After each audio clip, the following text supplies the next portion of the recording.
Hello, and welcome to the North Coast Journal Preview. This is a show where we take a look at what's coming to this week's edition of the North Coast Journal. I am your host, Tanya Shrum, and we are joined by North Coast Journal's news editor, Thadeus Greenson, and arts and features editor, Jennifer Fumiko Cahill. Welcome to you both. Good to see you. How you doing? I'm doing great, although very chilly. I hope everybody's staying warm. Have the heater cranking over here. It's probably like illegally warm in my office now. Oh, well, and you have that fantastic jacket to wrap up in, so hey. Very cozy, very cozy. I know for those in Radioland, you can't appreciate Jennifer's fine jacket, but you're missing out on some style. So big time.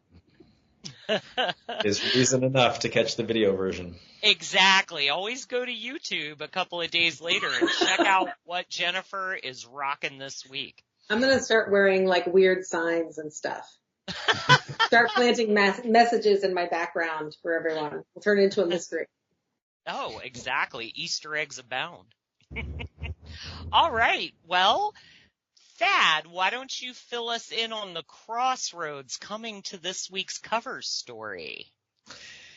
Yeah, well, this week I dove into the mess that is the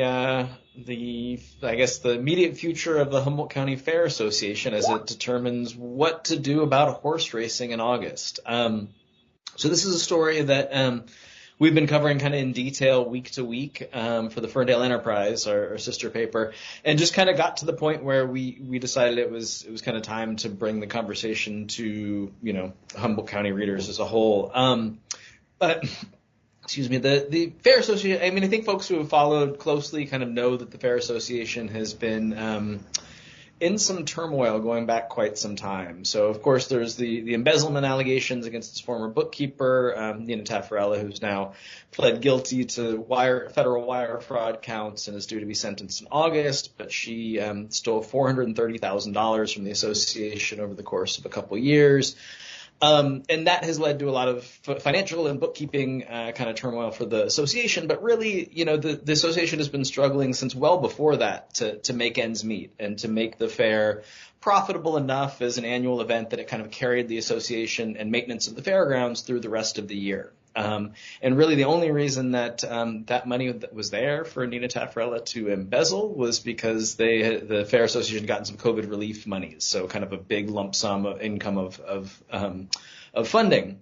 But anyway, so the Fair Association has long as believed that kind of horse racing, is the kind of the cornerstone of the fair. It's the main draw for attendance, and it has kind of this multiplier effect where folks come to check out the races, bring their families, and end up, coming back kind of day after day, and then also just their families, spend a lot more money at the fair than they otherwise would if they were just coming to see the other attractions, or maybe not at all.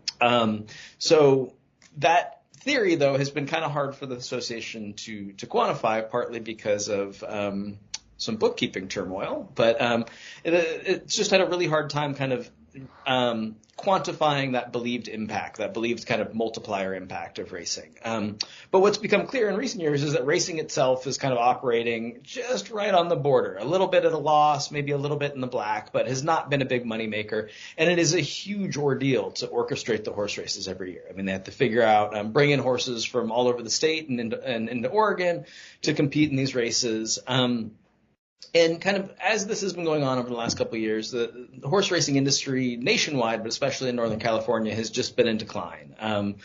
Between animal welfare groups being upset at the treatment of horses and the dangers that the racehorses are put in when competing, and just the rise in online sports betting. There's just been less and less interest in the sport, which has made it harder and harder for tracks to make ends meet. And whether at fairs or at, year-round racetracks, there's kind of a symbiotic effect of having lots of operating tracks, in that it gives horses, jockeys, trainers, multiple venues to kind of operate at, and they can kind of do the circuit. Well, recently, the Northern California circuit has just collapsed. Golden Gate Fields in the Bay Area closed and moved all its operations down to Santa Anita in Southern California. And then kind of a big venture put on by the California Authority of Racing Fairs to try to kind of fill the gap that it was leaving behind, just imploded and operated at a gigantic loss when it got started last year. And they decided to not only fold it, but not apply for any racing permits this year. So this leaves the Humboldt County Fair in this kind of really complex situation of either having to try to put on racing, but doing on its own without the infrastructure of CARF, which is the California Authority of Racing Fairs, which provides both staff, but then also just a lot of logistics support. So the fair is kind of frantically trying to figure out what it wants to do in August, whether it wants to kind of mount this effort to put on horse racing again, which again it believes is this huge, has this magnetic effect that brings lots of people to the fairgrounds for that event. But if it's going to do that, it's going to be at probably a much larger expense than it historically has, which means it runs much more of a risk of kind of running into the red and being a net loss for the fair at a time when it really can't afford it. So I caught up with Fair Association Board President Andy Titus, and I feel like he was really candid with me of kind of saying he does not know what to do. He does not know which side this pencils out on.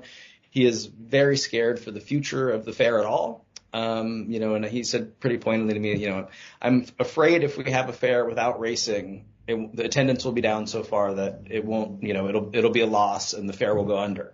And I'm afraid if we have the fair with racing is going to cost so much money that the fair is going to go under. And so he kind of feels like they're in a damned if they do, damned if they don't situation. This is all kind of coming to a head. There's a public meeting on February 6th of the Fair Association, and they're going to hear from some state officials as well as some other folks and kind of have a board discussion about what they want to do. And then they have a board meeting at the end of the month, and which is everybody kind of believes is the hard deadline where they need to set a course and stick to it.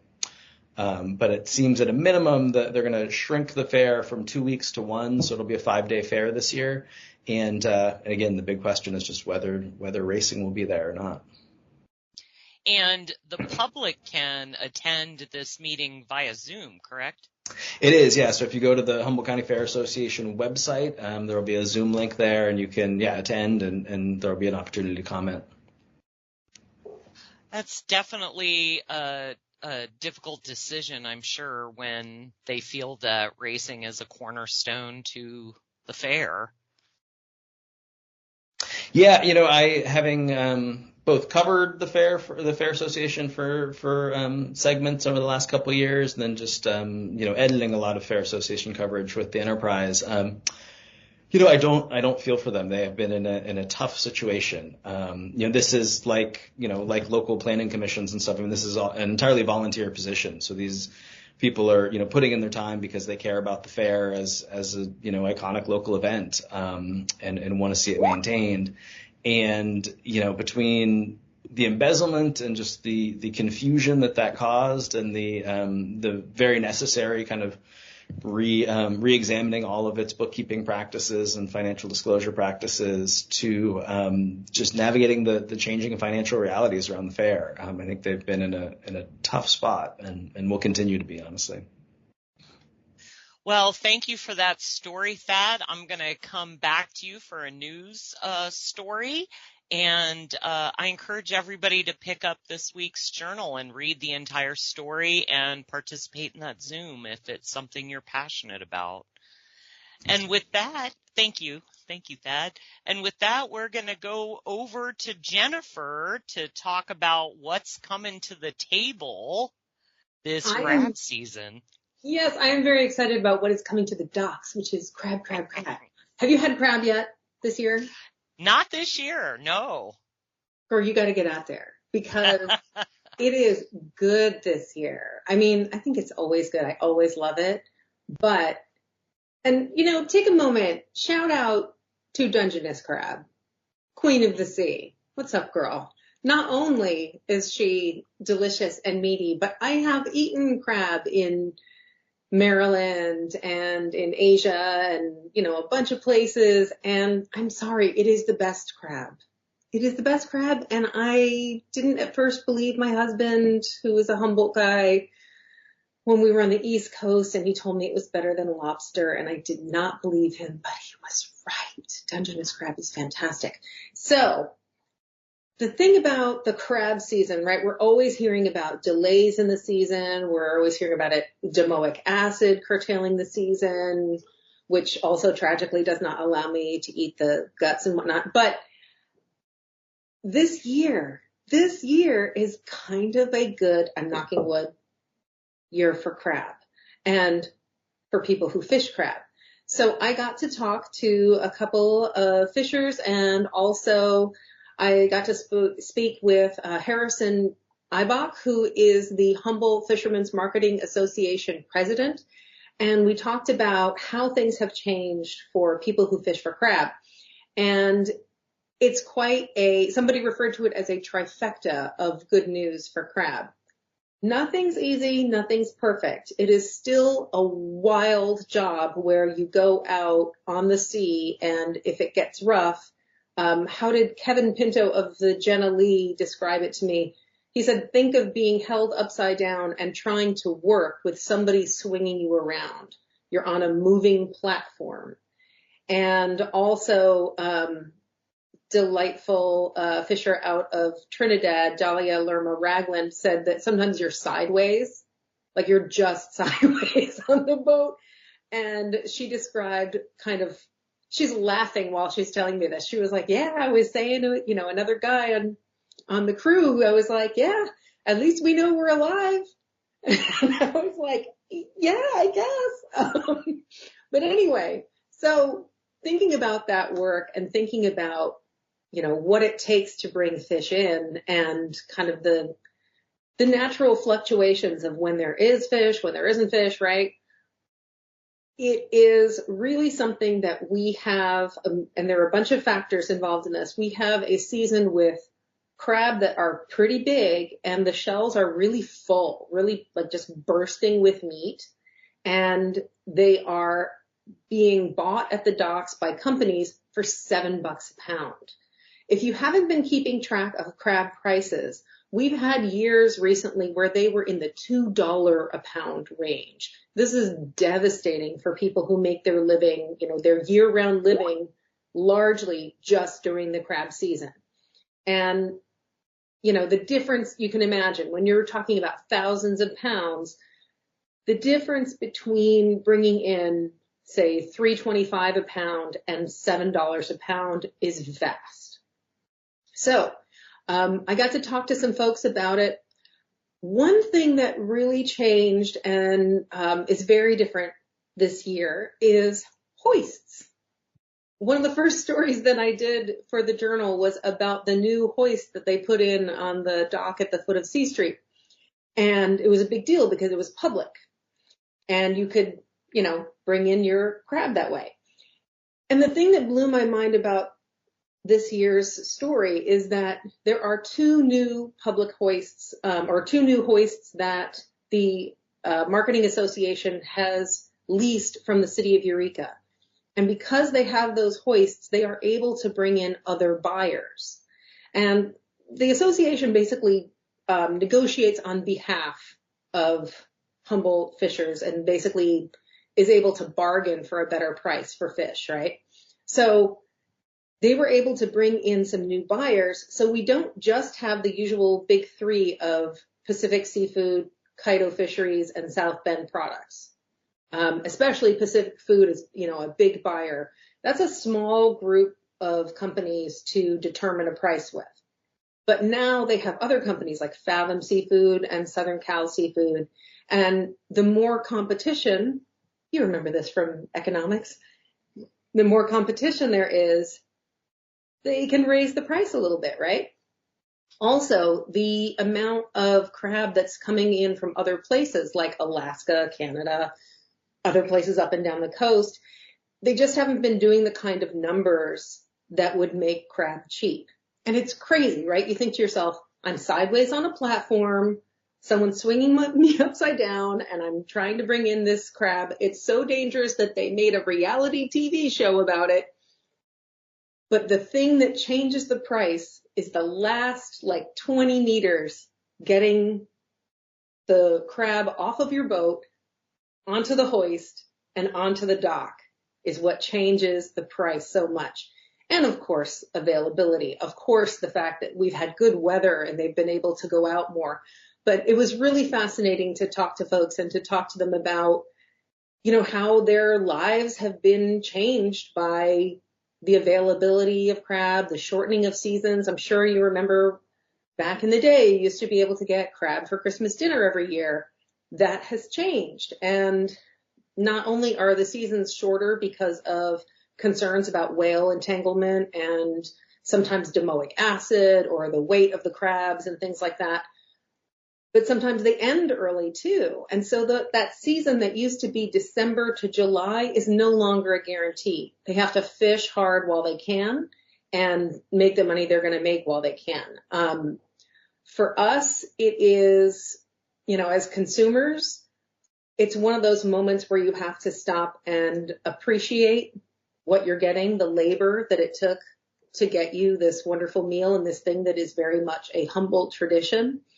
Buying them from the Jenna Lee at the docks or from the Marley Rose, you're looking at around, I'm not sure what the Marley Rose is charging in Trinidad, but the Jenna Lee is charging only $8. And I talked to Kevin Pinto about it, and he just can't bring himself to charge more because he doesn't want to scare people off. But I gotta say, if you're paying $20 for a big fat crab that is so full of juicy meat, come on. That's pretty, you can't be sad. Did you buy a bottle of wine? Was it $20? Be serious. So I just encourage you all to enjoy it while we can and appreciate the folks who are able to bring it in and, be glad that we are having a year where the price seems more fair and seems tenable for people doing this work. Absolutely. And thank you, Jennifer. When I first started reading the article, I was picturing you out on the boat getting this. And then I was like, there's no way she went out on the boat.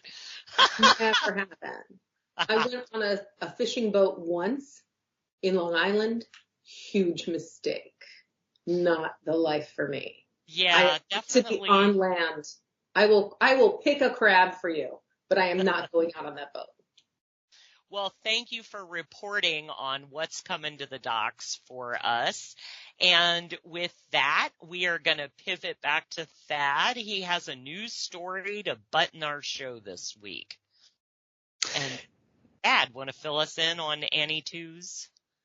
Yeah, thanks, Tanya. Yeah, our local news fellow, Annie Toe, has a really nice story this week about some progress in the Eureka Chinatown project's effort to get a monument built at the corner of First and East Streets in Eureka, commemorating the Chinese Expulsion, which is just a horribly dark chapter in Humboldt County history. And I didn't realize when she started working on the story, but this week is actually the 140th anniversary of the expulsion order.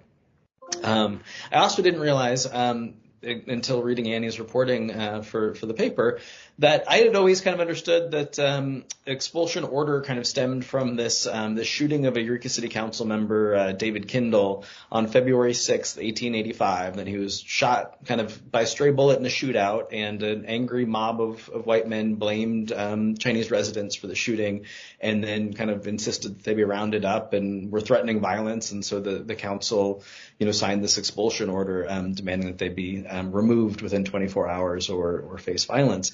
But I didn't actually realize that the day before that, the Humboldt Standard, the daily paper of record, or I guess one of the two daily papers of record at the time, had penned an editorial calling on the removal of all Chinese residents from Eureka by, quote, by any means necessary.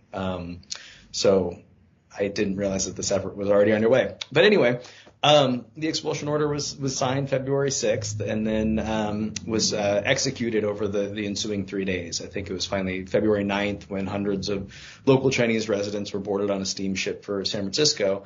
And, I think one thing that's really important for everybody to remember as we discuss this awful chapter is that it was not a blip. This remained the law of the land in Humboldt County for 60 years, which is just remarkable. But anyway, the Eureka Chinatown project announced in Annie's reporting that they have raised between $200,000 and $250,000 to create this monument, and are really ready to put the final design plans out to bid, and with the hopes that it will be built this year, and that by the end of 2025 there will be what sounds like a really lovely commemorative monument at First and East Streets as part of a really, I think, worthwhile effort to make sure we never forget. Well, and the illustration in the article is just beautiful. It really is, yeah. So the illustration is by, I think, Jessica Hall, and the sculpture will be built by John King, or the monument will be built by John King.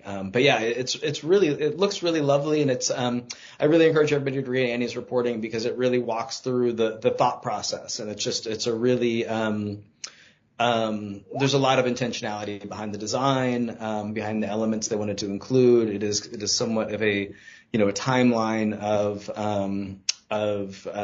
not just Chinese residents but Asian residents in the North Coast, and before expulsion, during, and after. And I think it's it just looks like a really, really lovely way to commemorate an awful chapter. And like I said, really fits into the project's just educational efforts to make sure everybody is forever aware of what happened here and why, and an effort not to repeat it.